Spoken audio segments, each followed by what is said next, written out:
En France, on pense avoir un système scolaire égalitaire, loin du modèle américain par exemple. Pourtant, si on regarde notre université, l'année dernière, les enfants d'ouvriers y représentaient 12% des étudiants. 12% des étudiants seulement, alors qu'on estime qu'ils représentent 29% des 18-23 ans. Les enfants issus de milieux populaires sont donc clairement sous-représentés à l'université. Alors, comment est-ce qu'on en est arrivé là ?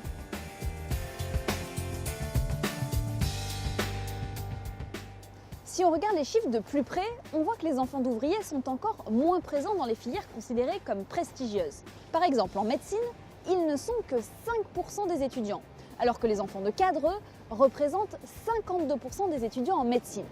Alors, ces inégalités d'accès à l'université, elles s'expliquent par plusieurs raisons. C'est pas uniquement une question financière, ça joue un rôle, mais c'est aussi une question d'acquisition, d'environnement culturel. L'enseignement sup est un vaste délit d'initié. Seuls ceux qui ont l'information, non officielle, s'en sortent. Et pour plus de mixité sociale dans l'enseignement supérieur, le dispositif Les Cordées de la Réussite met en place des systèmes de tutorat pour les lycéens issus de milieux défavorisés. L'objectif, c'est donc de mieux les informer sur leurs possibilités d'études, mais aussi de leur faire prendre confiance en eux.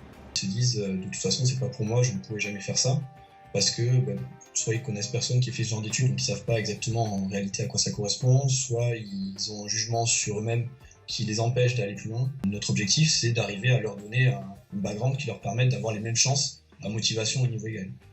Et alors, qu'est-ce que fait l'État à ce sujet ? Emmanuel Macron a décidé de réformer l'entrée à l'université pour réduire le taux d'échec en première année. L'idée, c'est d'indiquer quels sont les prérequis selon les filières et de proposer aux élèves qui en auraient besoin des remises à niveau.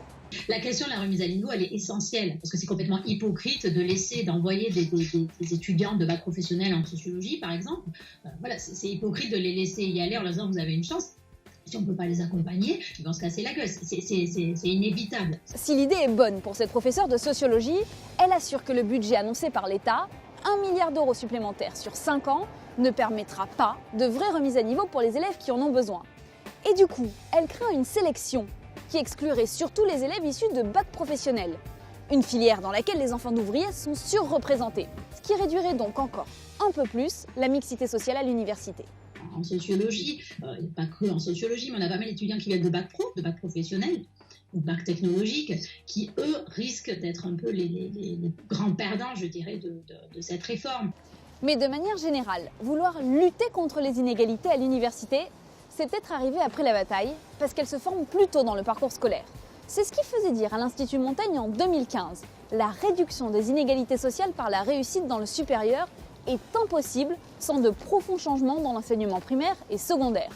Charger les universités d'en réparer les dysfonctionnements n'est vraiment pas sérieux.